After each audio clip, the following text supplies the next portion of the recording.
Hello, everyone, and welcome to my podcast today, The K-Touch. I have with me Ikenna Unachukwu. This is someone who I have known for over a decade right now. First time I met Ikenna was sometime in 2010.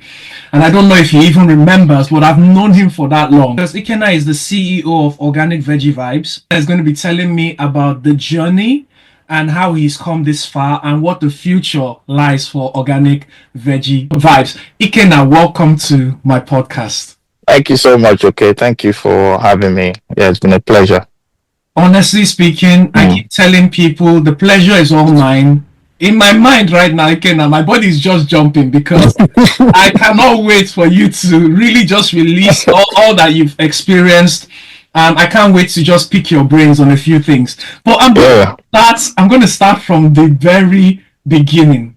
Yes. Ikenna, please tell us, share with us what Organic Vibes is. Introduce us to this company, Organic Veggie. Okay. So Organic Veggie Vibes is an organic fruit and vegetable company, which is registered in the United Kingdom here. And it caters for wholesale fruit and veg, particularly from Uganda. Okay. And it's mainly Ugandan produce being farmed sustainably in Ugandan farms using open farming methods.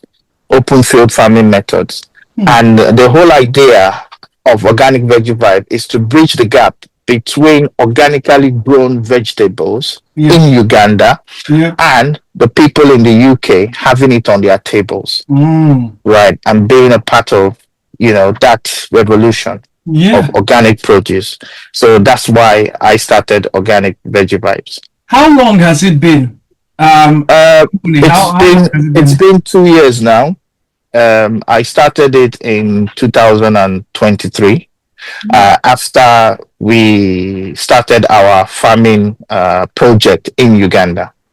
So after we started the farming project in Uganda, I then realized that we need to bring this here to the UK so that people in the UK can also benefit, because I realized that when I showed people the picture of what we are doing in Uganda, everybody was like, oh, please, can we get some of this here?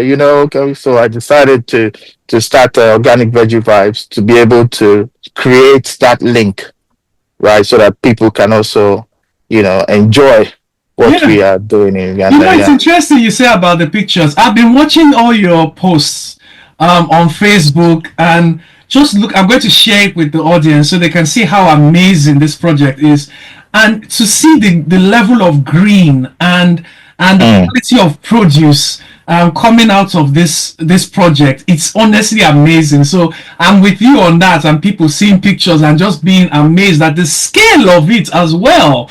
It's just wonderful. We're going to come at some point to how you manage all of these things, but I want to just first pick your brain. When did you first have the idea? When did you first nurture the idea of this all coming together? Was it that same 2023, or was there some time between when you nurtured it and when it came to? No, actually, it was in 2022. Okay. So on my way back from a trip to Uganda, I met a random person on the same flight with me. And we went into a conversation, and he was coming from Rwanda and I was also coming from Uganda. And we just talked generally on business. And later on, he rang me and told me that there's a farming project to grow hot pepper in Uganda that he wanted to do with his friend. Lovely. But his friend has pulled out of the project, and having spoken to me on the plane, he can remember me saying that I am prominent in Uganda, as in I do things in Uganda. So he wanted to know if I would be involved. So he sent me the proposal for the project. I had a look at it, and I decided to do some research on it. And the outcome in terms of the revenue that could be generated from that project was incredible when I checked it. And that really spurred me on. And then I started thinking on how to do it differently, how to do it better, and that was the journey from there. So it took me about 3 months after receiving the proposal to then plan, strategize, and structure the project and get everybody I needed to work with me on it on ground ready. And before we now went and started it. So 3 months of planning, 3 months of learning, 3 months of, connecting with people. Wow. Yeah. That's interesting. I love how you even started with the networking aspect and how it is that these little conversations can easily build up into something so great. And I was just going to go also into how easy it was to set up, because this is such a again, I'll show people the pictures, but it looks so grand and so big. Did you have this vision of how big it was going to be when you started? And then maybe from there you can tell me how easy it was to actually make the networking and learning the language. Well, I just want to start with the picture in your mind. How big do you think it was going to be? Yeah, so it actually was expecting it to be bigger than what it is right now, to be honest, when I started. Yes, because what was in my mind when I was doing the project, because we started with hot pepper, was to create a hot pepper pyramid during the harvest. What is a hot pepper pyramid? So like growing up in Nigeria, if you look at the agricultural history of Nigeria, we used to have groundnut pyramids in Nigeria. Yes. You remember? Yes. I remember. Groundnut pyramids. Yes, in I the remember. north. Yeah. Exactly. So that was my vision for the hot pepper. I wanted it to be so much that I could create a hot pepper pyramid. That's why you see in the photos we try to hip the pepper to make the pyramid. but we couldn't quite achieve that because it kept falling on the side and all that, So the project, I wanted it to be that large. Yeah, and even bigger than that. And that was how I visioned it to be. And also, when I was doing my research for the project, I discovered a lot of things that I felt farmers were not doing, especially local farmers. Like, for example, so I have a book coming out in a few months' time. Yes, and, good. I love that. I think you remember I put out a post for people to choose what titles they would like for the book. Lovely. Yeah. So along my books is another one that I'm going to put out after this, which is called The Mathematics of Farming. Right. So it's getting me excited. I love it. Yeah. So I discovered that when I was doing my research, the mathematics of farming. Nice. So which is using the size of your land to determine your plant population. Wow. Right? So now when you use the size of your land to determine your plant population, then you use the average produce each plant can bring out. Right? And then you multiply that by the total number of plant population that you've estimated, right? To get a potential estimated harvest quantity, right? So when you get your potential estimated harvest quantity, then you multiply that by your estimated price per kg of the product to get your estimated potential revenue on your harvest. You understand? And then after you do that, you now apply what I call a 10% rule, which is the fact that when you plant 1,000 plants, obviously you're not going to get 1,000 plants at the end. So when you do the maths, then you'll be able to work out how much you are expecting to make from a harvest. Even before you put a single seed down on the ground, you know exactly what you're looking for, what you're aiming and what you're targeting. So that's what I was able to discover that most farmers do not do. Farmers just go and they plant, and at the end of the day, they're like, oh, I've planted maize, I've harvested maize. Now I don't know what to do. Oh, I'm looking for the market, or where can I find people to buy my maize? No, but from my research, I decided it's better, how much you're expecting first, and then who is buying Yeah. your produce Yeah. before you even plant at all. Yeah. And that's what I applied to this project that I'm doing right now. Imagine, that's so amazing. Okay, well, I know the book is not released, but can you give us an inkling of when exactly is it going to be released? Well, at the moment, we are looking at after Easter, Okay. because I want to really take my time and tailor the book towards what people want Yeah. solutions for. Yeah. Rather than just going out and writing a book about my experience, I will, but I want to know. So I am a member of a lot of different farming groups. Okay. Right. So those farming groups, I always ask them, what would you guys need help on? What would you guys like to know about more? Yeah. You understand? So each chapter of the book would be tailored towards solution to farmers and organic farming and the process itself. And I think what will make this book actually unique is also the fact that my assumption is that the book will be very much useful to local farmers on the ground. So it's not one of the larger than life books that will give you principles that are hard to implement. But it would be something that people on the ground would have access to and would be able to understand and implement. I've always believed in practicality, and I am a very practical person, and I learned practically.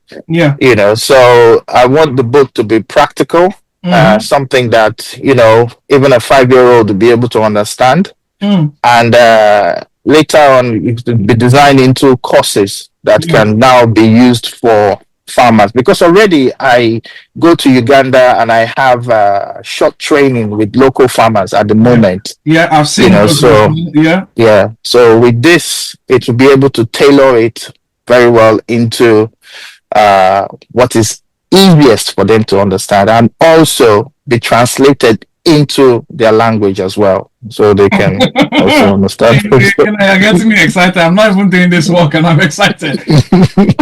Okay. Let's talk about how easy it was to set up. You've given little insights here and there, but please, can you tell us a bit about language? Have you experienced any language barriers? Did you experience any challenges penetrating the market? Because obviously when it comes to establishing a business, usually unless it's a novel business, there are already people who are doing similar things in these places, and it becomes a challenge to try and penetrate it. But how easy was it for you in terms of this language, making the networks with people, and penetrating the market? If you can share that with us. Well, okay.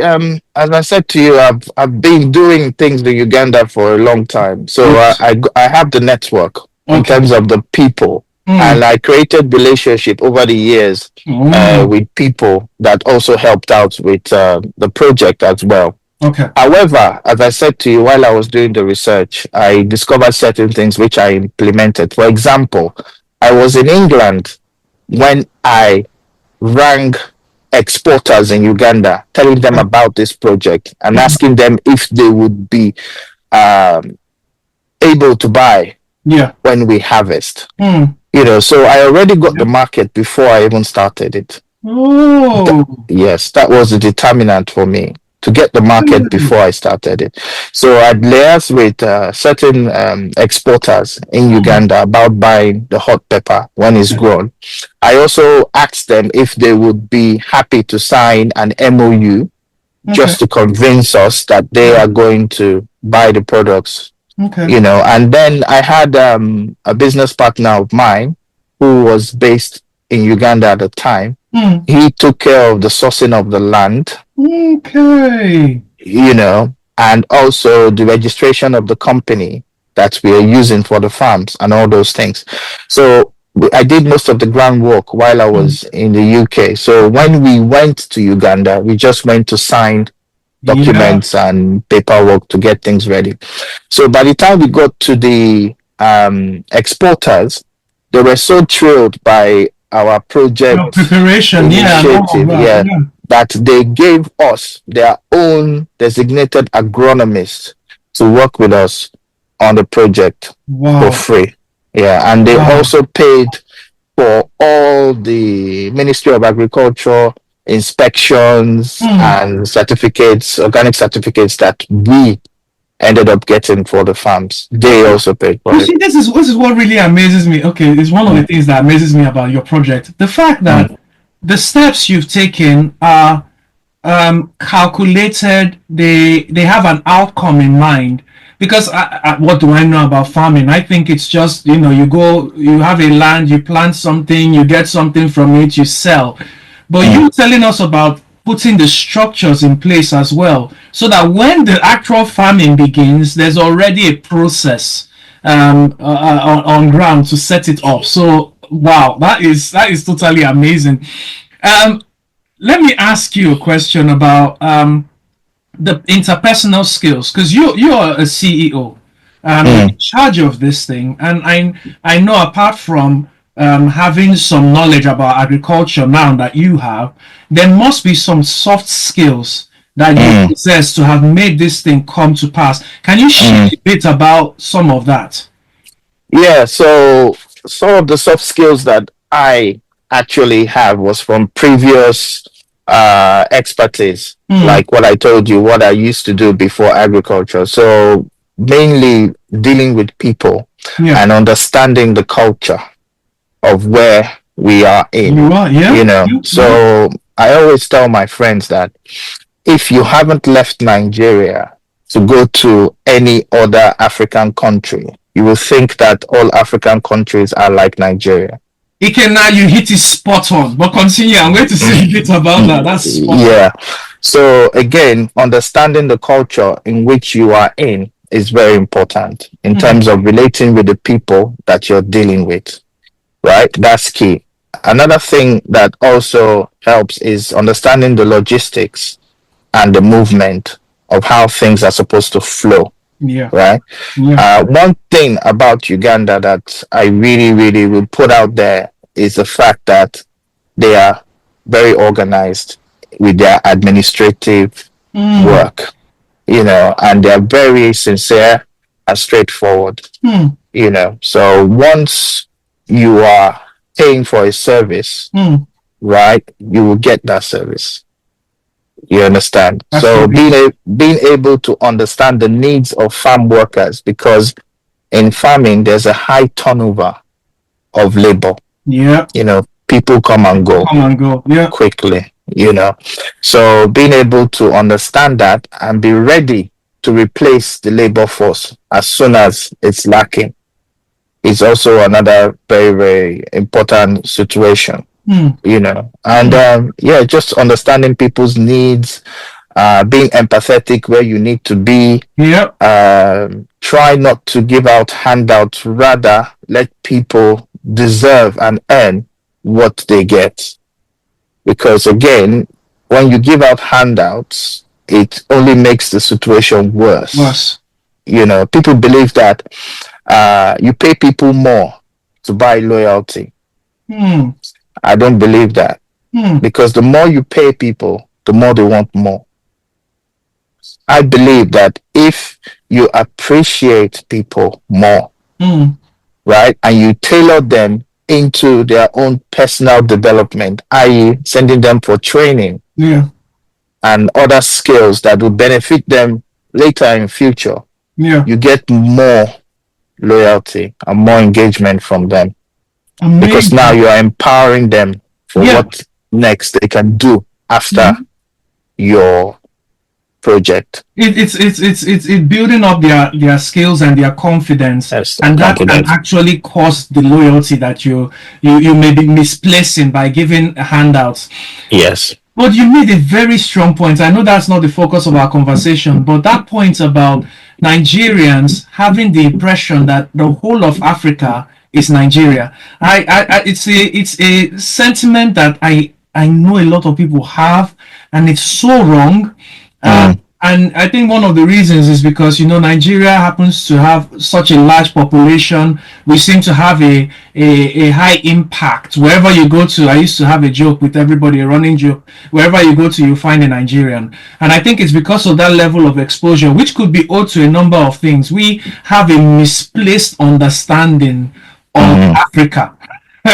And so you are very right. There are different cultures, and being able to understand that is really, really important. So thanks for sharing that with us.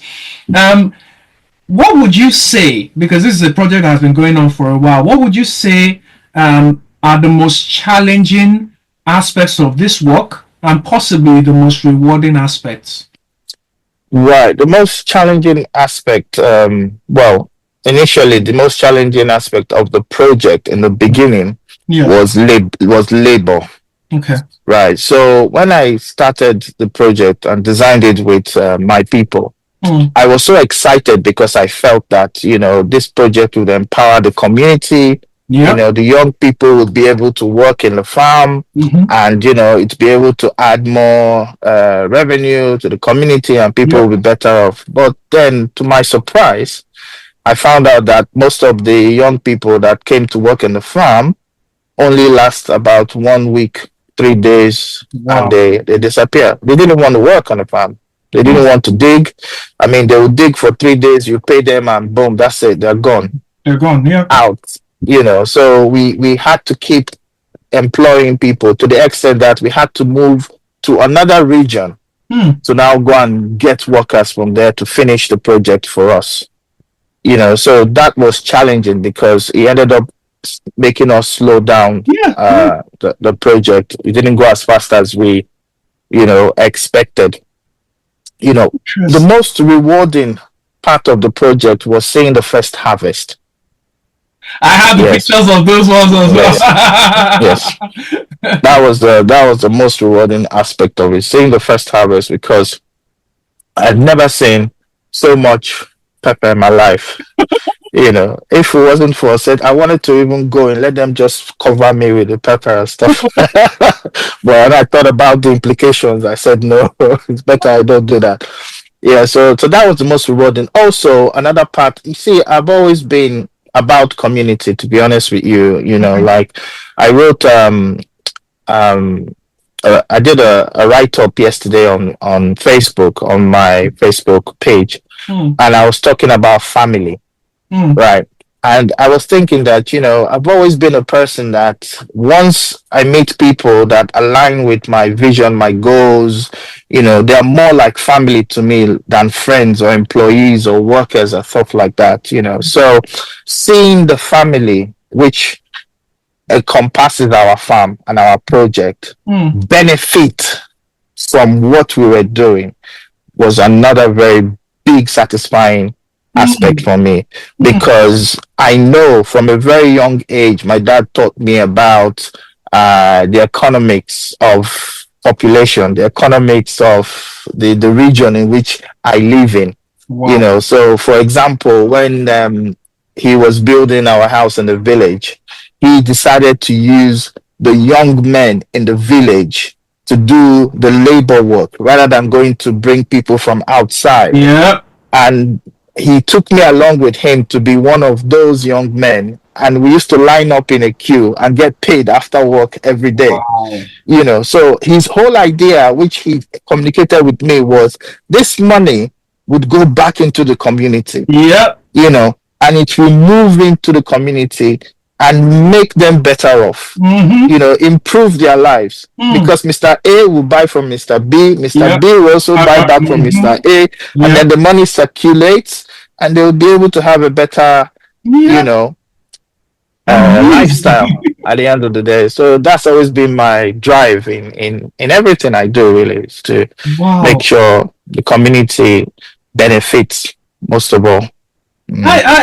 Oh my goodness. I have a few projects going on, and they are, in my way, going to impact my local area where I am at the moment. So I just love what you're saying resonates completely with my experience, because really people are more, you talk about loyalty earlier on. This even contributes to loyalty, that sense of ownership, because it's something local, and it's something they know that they can encourage to either increase in its impact or decrease, depending on the kind of contributions they give. So fantastic answer. Ikenna, can you share with us what I know you've talked about the challenges in terms of workmanship and getting people to partner with you on this project, but this is agriculture. Um, you are also the work is exposed to natural elements. You've got pests, you've got Uh-huh. the weather to contend with. Can you share with us the impact, if any, this has had, and how you prepared to avoid the impacts on this work? Okay, yes, you're quite right. We've had quite a few issues with those areas. So, for example, the weather. Hmm. So now there was a certain period in October when it was really raining heavily. So the raining season period.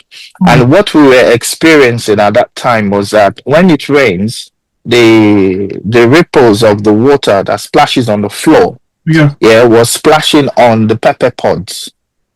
Yeah. So when we harvested them, there was a lot of sand on them. Right. Yeah. Yeah, sand and all those things, like, and we can't wash them because when you wash them, it reduces the lifespan of the pepper itself. Don't know that. Yeah. Yeah, because we actually sell them fresh. Hmm. So we now had to start using cloth to clean off the Hmm. the stuff on it, Yeah. So basically, what we did to be able to prevent that is we went on an agricultural process known as mulching. Please Yeah, explain. so I have no idea. yeah, yeah. So mulching is when you use like dead leaves or debris or wood chip Yeah. to cover the surface of the ground, Hmm. right? So that the water You'll that be trapped comes, there. Yeah. Yeah. yes, will be soaked there and retained. And when it splashes, it doesn't come up and splash the pods. So everything stays clean and nice and increases the drainage ability of the soil by Hmm. mulching. You're like covering. It's like wearing a raincoat when you're going in the rain. Yeah. Yeah, it doesn't necessarily mean that you're going to be completely dry. Hmm. Yeah, but then you're not going to be Yeah. soaked. Hmm. Yeah, so we applied that method as well. And then in terms of pests, Hmm.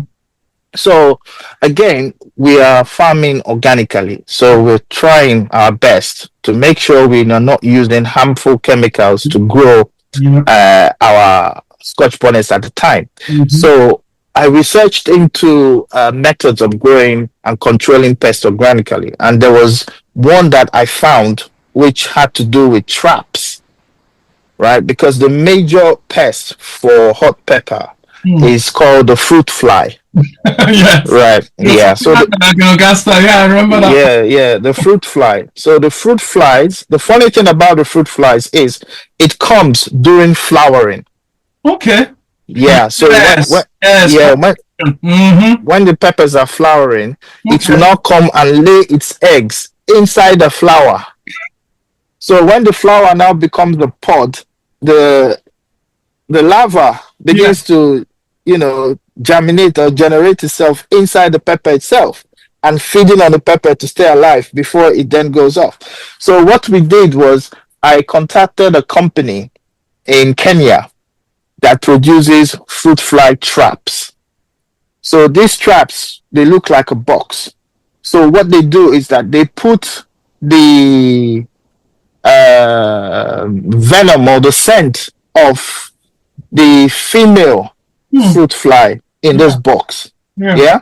So what happens is when the fruit flies come to your farm, they are attracted by this scent and they all go into the box to go Yeah. and look for that female and they are trapped inside.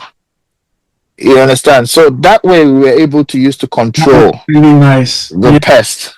Yeah, instead of having to spray chemicals on it. Again, this still comes Yeah. back to networking because you Yeah. basically used another company to meet a need at that point in time, but you had to do research, contact. Yeah. So a lot of soft skills here that people can really learn from. Okay, Yeah.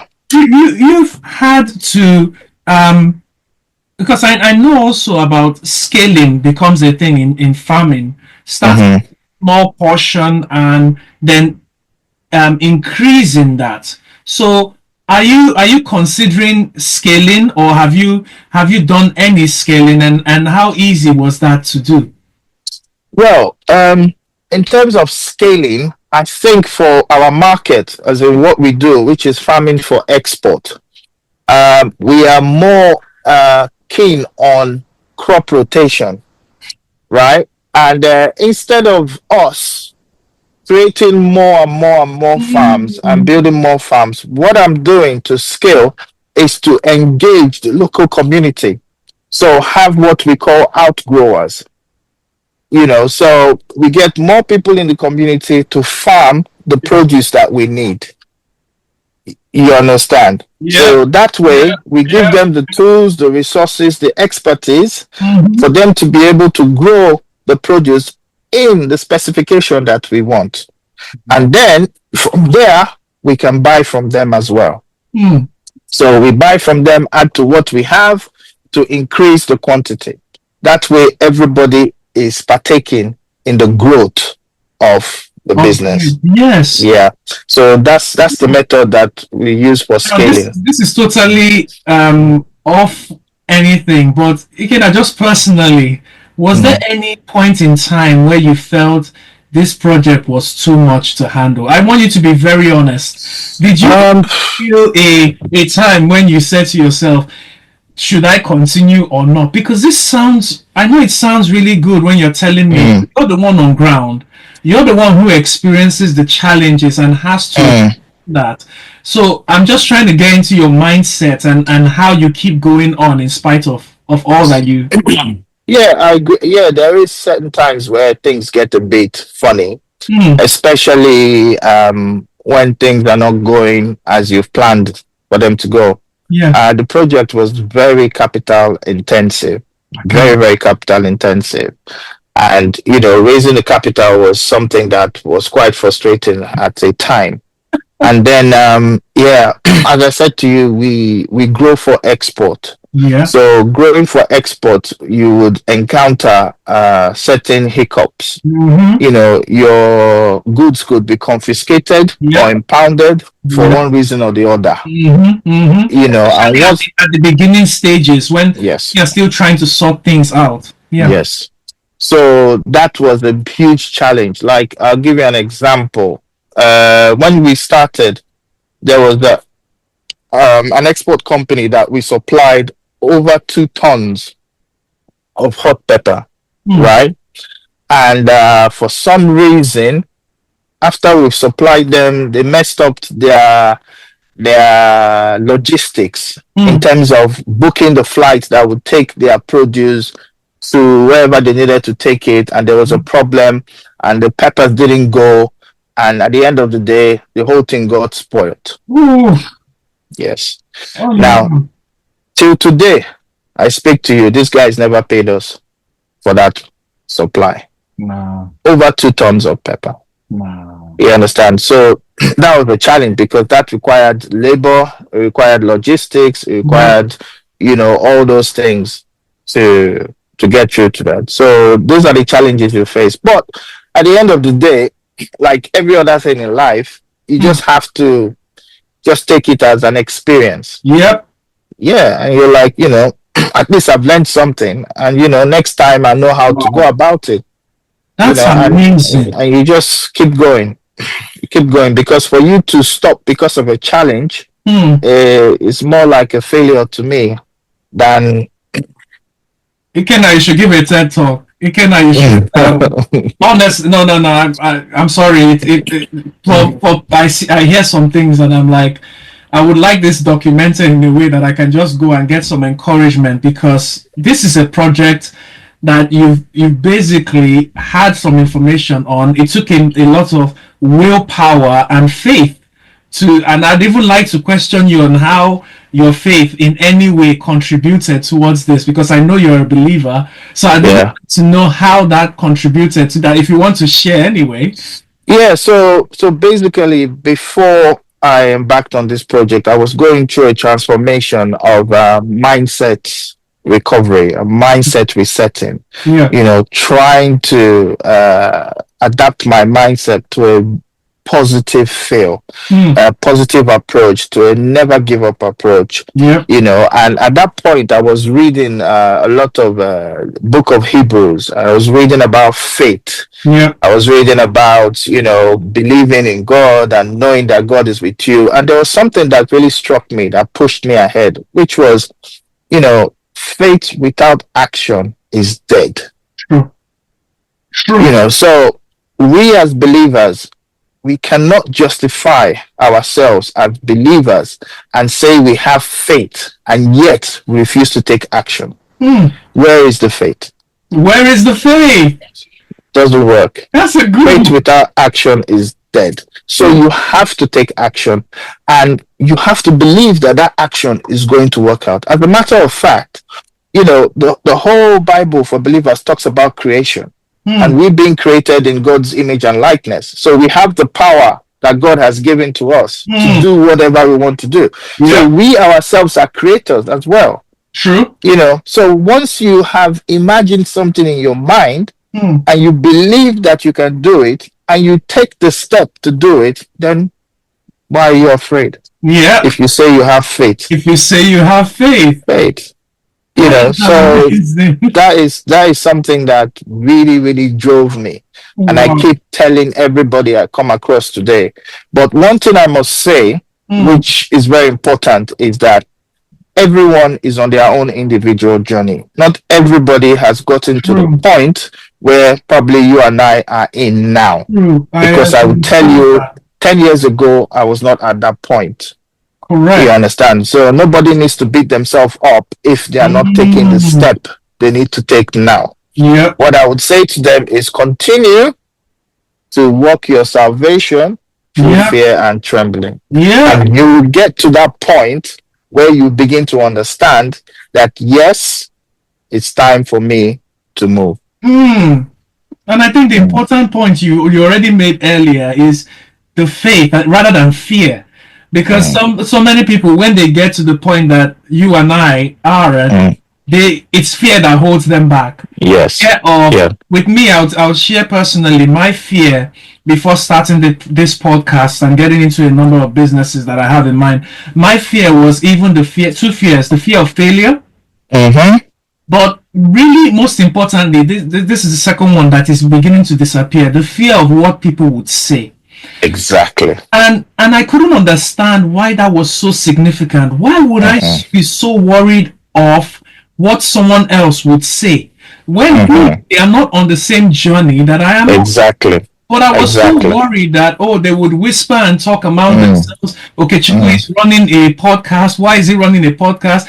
People don't run podcasts. Who does Okay Chukwu think he is? That's very correct. Just having that faith and just doing it is important. Yeah, most times we always think, and I think that's the big problem for a lot of us who were brought up in Nigeria. I don't know why, but we have this issue of what would people say? What would people think of me? What would people, what if? It doesn't matter. But again, it takes time to get to that point where you feel completely free. I mean, many years ago, I was not engaging social media at all. I didn't like the fact of putting myself out there in, for everybody to scrutinize me or whatever it is. But I've come to a point where I've realized that actually our friendship groups are changing now. We have no time to see each other. We are so busy in different parts of the world. Correct. Where we can actually develop friendship now is through social media. It's through, being on the internet. I have more friends. I have more friends online than I have face to face, and I see most of the time. To tell you that my clearing agent, the guy that works for Organic Veggie Vibes and clears our goods, I have never met him personally before. I have never seen him. We talk, we send messages, and we speak. That's it. And so far he's doing what he's doing and I'm doing what I'm doing, then we're fine. Correct. You get what I mean? Yeah. So, but today I would say he's a friend and even a family member, Hmm. because of the relationship we've Relationship. created with what we are doing. It's so interesting Mm, you're saying this. Ken, I'm so excited. I say I'm not even part of the mm, project. Jesus would say, and I'm sorry, I have to bring this up right now, but Jesus would say, they asked him once, they said, your brother and mothers are here to find you and look for you. In scripture, I can't remember the actual scripture. You know his response? He mm, said, my brother and mother are those that hear my word and do them. It was as though he was extending his family beyond blood. mm, And that's why when you're saying this, I completely understand. And you talking about people and networking, the same thing happened to me in terms of Facebook. When I was starting my podcast, I asked myself, I said, there's a point in time when I want to be interviewing the Obamas and the Badenochs of the society. But come to think of it, whilst I'm aiming for that, I want to be in talking to people that I know, that are mhm, within my network. mm, And then I started talking to friends, just people that I know, just, oh, how are you doing? And that's how I started. And before I knew it, because that was a building block, I now started thinking about friends of mine who are into diverse things that I would love to be. And that's how you came about. So if I mm, hadn't even, I didn't from nowhere just say, I'm going to talk to Ikenna about Organic Veggie Vibes. No, I said I was going to talk to all my Facebook friends, all my family members, find a way of getting them on my show. And then from mm. there, I now started coming across things I had totally forgotten. And that was how I got connected back to you and the project that you are on. So I don't see it as coincidental. When the Lord moves you or when you Mm, head towards something, go ahead. You don't necessarily have to see where it is going. But the fact mm, that you have a little fruit or something in your spirit, just go mm. with it.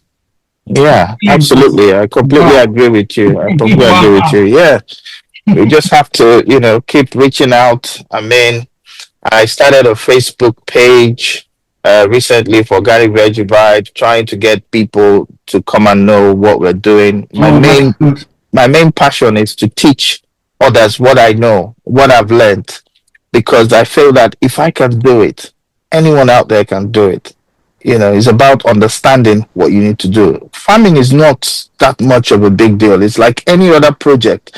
When you project manage anything, and you don't need certifications to project manage. We Mm. project manage on our everyday life. Yep. You Yep. understand? People think that, oh, I need to go and get certificates. No, you can do this. Mm. You understand? It's about taking the first step and believing in what you want to do. Like I'm I going keep, to share your network so that people yeah, can I contact keep you. going back. I keep going back to Nigeria. Mm. Yeah, because I have relatives, I have friends, I have people in Nigeria who are financially worse off now Mm. and don't know where to turn to. Yep. And I'm saying to them, I said, even with one plot of land, Mm. you can achieve something. Yep. And you don't have to buy the land outright. You You can can rent it. lease, you can Yep. lease or rent it for certain times, Mm-hmm. you know, and you can do something with it rather than just sit down and, And feel expect things miserable. to happen. Yeah. Yeah. Yeah, you can start. You can Yeah. start. And the beauty about Nigeria is that we don't really need to export much. All our produce can be consumed locally. The Locally. population is True. amazingly high. So you get your local produce to the local markets, and it gets done True. straight away. Very, very true. Um, Mm, so tell me a bit about because you talked about crop rotation. Can you share a bit about how you pick what crops for a particular season? Is it mm. based on history, what's usually grown around that time, or have you decided to pick a few based on your interest? So as I said to you, we farm for export. Yeah. So basically, we pick what we grow Hmm. for the export market and the export demand, Okay. right? Yes. So, for example, seasons for hot pepper is between, say, August to January. Okay. That's where you have the peak season. Hmm. And then we are very aware that from the end of February, so from the 1st of February, we normally start a new project. Okay. Like, last year, we started a garden egg farm, okay, where we're Oh, growing garden wow, eggs. you're making me smile too much. Okay, yeah. Yeah, the white garden eggs. So we have a peak period from August to January. Hmm. Now, after January, you have the religious time where the Muslims are fasting, Okay. and then you have the Christians doing Lent as well. Mm-hmm, Now, mm-hmm. this period sees a significant drop in demand for food and food product because people are Okay. not eating, Yeah. breakfast, lunch, and that kind of thing. So Mm. that's the quiet time. That's the quiet time. Okay. So during this quiet time, we focus on growing, on farming, on producing new products, Mm. right? And Right. then we target what the export market wants. So Mm. sometimes we notice, like right now, there's a massive rise in demand for avocado, right? Especially hash avocado. Yeah. And there's also a massive rise in demand for coffee. Coffee at the moment Yeah. is highly demanded Yeah. for. I've seen some of your posts on that recently. Yes, Yep. exactly. Mm. So farmers that are looking at that at the moment are probably the ones that are going to cash in Passion on when that. the harvest starts. Mm.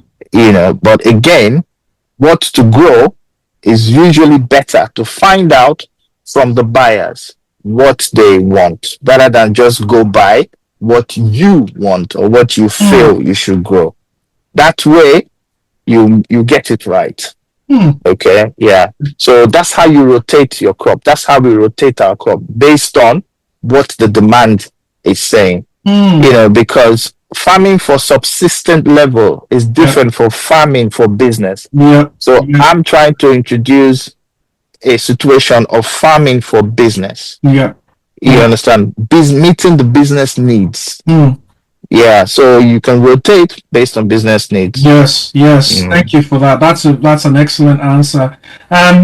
So what tell me about, because I've seen a number of your posts talking about the quality of the produce you have and the sustainability about it. Tell me about the message of Organic Veggie Vibes in terms of sustainability and quality. Right. So in terms of sustainability is based on the way we grow our produce. Mm. So for example, we are not using inorganic fertilizer. And inorganic fertilizers, they are harmful to the soil. Mm. You know, Mm. they create a situation that prevents the soil to be aerated, and also they can affect the natural water table because when it rains and the water flows, it takes Yep. this chemical and Yep. deposits it in our streams and Yep. all the other things, Mm-hmm. which Mm-hmm. can end up creating poison Yep. for the ecosystem that So, exists, yep. in that area. So that's why we're trying to farm in a sustainable way that sustains The the whole environment. ecosystem, Yep. the Yep. environment, Yep. and everything that we are doing. Okay. So that's the method in terms Quality. of quality. Mm. Exactly. So first of all, it has to be natural. So this word organic, is a word that I was using quite a lot to describe anything that has not been altered, artificially. Mm. For example, if I wake up in the morning, straight up from bed, Mm. and I take a picture of myself, I would describe myself as looking organic. I like that. You understand what I mean? Yeah. So yeah, so the whole process of farming organic is from the seeds we use, Mm. yeah, to begin with. That's very, very important. Yeah. So there's this phenomenon going on now in Africa where the West are trying to force African farmers to use GMOs. genetically modified Mm-hmm. seeds Yeah. to grow produce. But African farmers are rebelling and insisting on using their own local variety seeds Interesting. to grow their produce. Mm. So we are still insisting on using that. So what we are doing is we are rotating, we are recycling our seeds. So Mm. from our harvest, we would also make seeds for the next one. We would also make seeds for other outgrowers that are part of us, to make sure that the quality is Remains, exactly yeah. what we want it to be, which is organic. Another thing that we are using is we're using what I said to you earlier, open field farming. A lot of vegetables are produced in greenhouses. Yeah, some vegetables are even produced with artificial light. Yep, yep. You understand? Especially in areas where the weather is not suitable for it. Exactly. So we are using open farming where we are taking our energy directly from the source, which is the sunlight, which actually affects the quality of our produce. Correct. So in the UK, for example, we have hot pepper coming from the Netherlands. We have hot pepper coming from Spain. We have hot pepper coming from Italy, right? But those areas are not natural areas for hot pepper. Yes, they are not natural areas for hot pepper. So, but what we have found is the demand for Ugandan hot pepper has continued to increase year after year. Good. Because people are beginning to notice the difference. And this is why it brings me to the point I observed earlier when coming over to the UK. You buy certain food products, you taste them, and although it's similar, you will be able to say, but this is not the way Nigerian products would taste. It's because even though they are, if you put like and like, you find out that they are basically the same thing, but the conditions under which they were grown is different. It's different. So yes. I can easily relate to what you're saying on that level. Absolutely. So based on the quality, we always make sure that it's natural. It's natural. We are not altering the genetics of the plant. Yeah. And we are not altering the production process of the plant, because all those things affect the taste of the plant of the produce at the end of the day. Wow. Ikenna, thank you. Honestly, you're giving me some really good insights into what you're doing and how wonderful it is. Can you tell me your thoughts on agriculture in Uganda right now, how things are going, and how, if there are any potential changes that are going to happen and your preparations towards that? So an example would be, for some people in certain businesses, elections take place, it changes the dynamic of things. For other people, prices of things take place, it changes, they just have to be prepared. But as the CEO of an agricultural based company, what are the environmental factors that are deciding what changes that you may need to be taking place potentially? Okay, so let me start with agriculture in Uganda in general.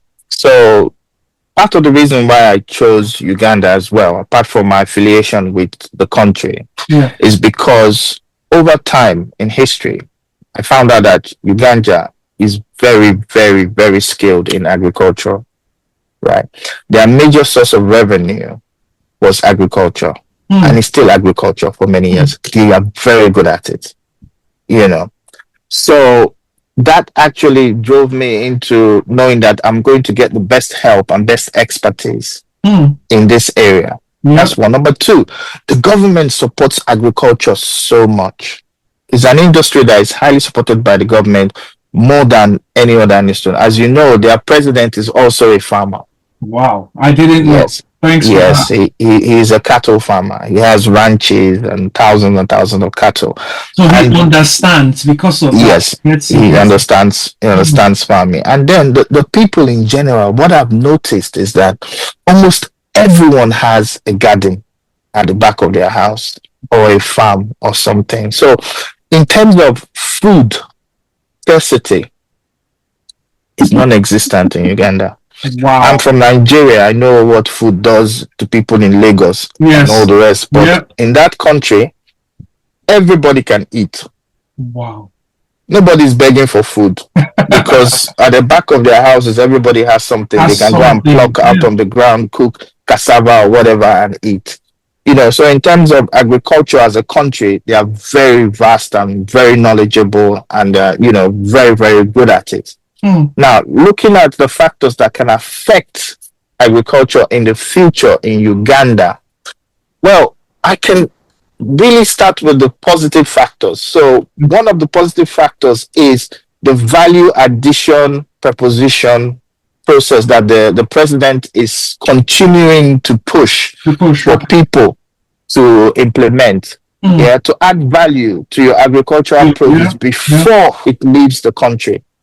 And he has been able to do that with cotton, right? Yes, at some point he banned the importation of cotton into Uganda because Uganda produces cotton. Yeah. So he said to the buyers to come and open a cotton manufacturing plant in Uganda, so that the cotton in Uganda is processed in Uganda, and the end product is what is exported. Is what is exported. Nice. In Uganda.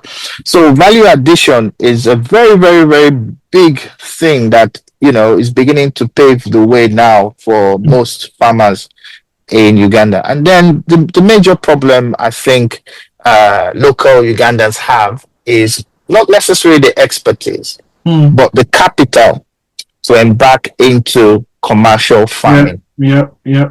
As I said earlier, farming involves some capital. Yep. So these people sometimes don't have that capital. And the banks are not very good at lending money and giving you money for business. Yeah. And stuff like that. So they are always at the mercy of foreign investors that come to invest. In terms of political change, I don't really see that being the case, because the country has been really, really engaging in agriculture for many years. However, however, they have discovered oil in Uganda. Oh, yes, oil has been discovered in Uganda, and they're in the process of drilling and sending this oil. So my prayer is they don't end up like other oil, where they shift all their energy to oil and forget agriculture. Yep. So, but time will tell. When we get to that point, we shall cross the bridge. Yeah. Wow. Organic veggies, 10 years from now. Tell us what the prediction is, what the forecast is. What do you think? Yeah, so Organic Veggie Vibes, 10 years from now, I want to be a household brand where people feel confident, to buy their food and their produce. And I'm also working on the technology that gives me the ability through a sticker barcode for people to be able to trace the journey of the produce. I love that. You understand? That. So Organic Veggie Vibe family, as I said, my customers are not customers, they are family. So Organic Veggie Vibe family would be able to trace how their food is being produced, how it's being grown, when it left the country to get to the UK, how long it has spent. They would also be able to engage with the workers on the farm and see how they are doing. So there's always going to be innovation, variety, engagement. That's why I chose the name Organic Veggie Vibes, because of the vibration and the buzz that I want to create with this new phenomenon. So in 10 years' time, it will be a household name. You can see in my logo, I have a carrot with some dark glasses. Again, that for me is to show how fun-filled we are. Yeah. So we'll be dancing vegetables, we'll be fun vegetables. I love that. People, especially kids, will begin to enjoy to eat vegetables. At the same time, be able to help. I want to be able to help as many people who want to do what I have done, because the way I've set up what I have done, it's like a copy and paste situation. So somebody can just copy what I've done and paste it anywhere, and I guarantee it will work 100%. Wow. Ikenna, amazing. Thank you very much for all that you've shared so far. Can you please share with us how we can contact you, especially regarding some of those plans you have for training and inspiring or motivating people in the next generation? Yeah, so At the moment, I have a Facebook page which is called Organic Veggie Vibes. Yeah. You can contact me on that. I Yes. also have a personal Facebook page with my name, Ikenna Unachukwu, Yeah. on it. Yeah. It has all my contact details there. Already, I have quite a few people contacting me. I was in a meeting yesterday with two pastors who contacted me and wanted to get my views on a project that they wanted to do as well. Yeah. So I'm always happy to help anyone. You can contact me via email, text message, WhatsApp message, or anything like that. Yeah. Get my contact from Facebook or any other platform. You can also reach me on LinkedIn, Okay. right? Yeah, I'm very, very active on LinkedIn. Yeah. Again, my name, Ikenna Unachukwu. Unachukwu. Yes. Yes, on LinkedIn. No. Meet me Instagram, Facebook, WhatsApp, LinkedIn, TikTok as well. Yeah. even TikTok as Yeah. well. Again, I That. use my name. Yeah, so you can reach out, and yeah, I'm happy Thank to you, help Ikenna. I really anyone. appreciate it. Yeah. So we've Mm. come to the very end of this. I'm going to ask you to give a final word before we close. But one thing I always do before then is Mm. the share segment where you share art because this is an art. Okay. All So right. Okay. were you able to make any art, Ikenna? No, as a matter of Okay, fact, I didn't realize the that's art fine. aspect of the segment. If not, I would have made some art. Next time, I would Yeah. definitely create Yes, something and I'm to definitely bring going about. to have you here. I hope you'll be Mm. available when your book is out. I want to have Yes. you here to discuss the book and all of Yes. the process of writing it. But I did Absolutely. some art. I made you some art, and Okay. this is what I made. So Wow, this that is is, let amazing. me This. explain what this is. So these are leaves Yeah. and these are peppers. So I Yes. Yes. some organic peppers for you. So I made some red Yeah. peppers and some yellow peppers as well. Yes. Yes. What Organic Veggie Vibes started with. Yes. That was the Yes. vibe I was getting. Excellent. That's excellent. That's brilliant. Thank you. I appreciate that. Now you have to mail that over to me so I can Definitely, hang it that's somewhere on yours. my So wall. you have to send it to you. Yeah, It should get fantastic. to you. So Yeah. Ikenna, we've come to the end of this now. Please, do you have any final words for the audience? Yes, actually, what I'm going to say to everyone listening right now is what I'm trying to put out there, which is just a simple word. Nothing is impossible once you believe, right? So having that idea in your head that nothing is impossible and believing that it is not impossible will Mm. drive you to take that step. And every time you take that step, when things seem as if they're not working out or things seem as if they're not moving forward, remember that phrase, nothing is impossible, Mm. right? And actually, nothing is impossible. Just believe in yourself, Yeah. believe in your faith, believe, and you will see it happen. Oh wow. So that's what I'm going to drop out. And you're going to keep seeing this come up, every time I do anything, because that's what has been able to drive me, Yes. because the reason why we become afraid is because we don't have the tools or the solution to a problem, and it creates fear. But Mm. when you are equipped to solve a problem, then the fear goes away. Those, yeah. Yeah. And solution is the most important thing. Mm. Yeah, nothing is impossible. Everything can be created, everything can be solved, everything can be resolved. Don't ever allow yourself to think otherwise. It's always a way, Yeah. always a solution. Wow. Yeah. Ikenna, I don't know how to express my gratitude about this. You've done amazing. Your testimony is evident for everybody to see.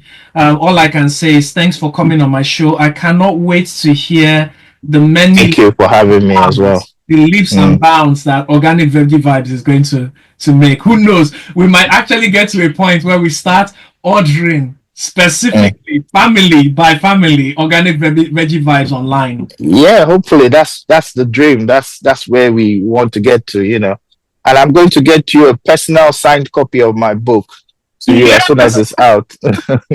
Thanks so much. Signed by myself. Yeah. Absolutely. Right, thank you.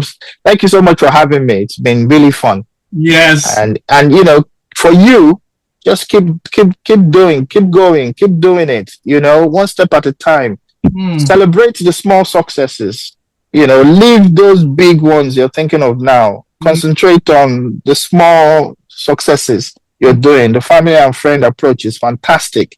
Keep doing it, keep doing it, keep doing it. And you know, before you know what is happening, boom, you'll be out there. Yeah, but know that for every podcast you do, it's a success to be celebrated. Thank you. And celebrate it, yes.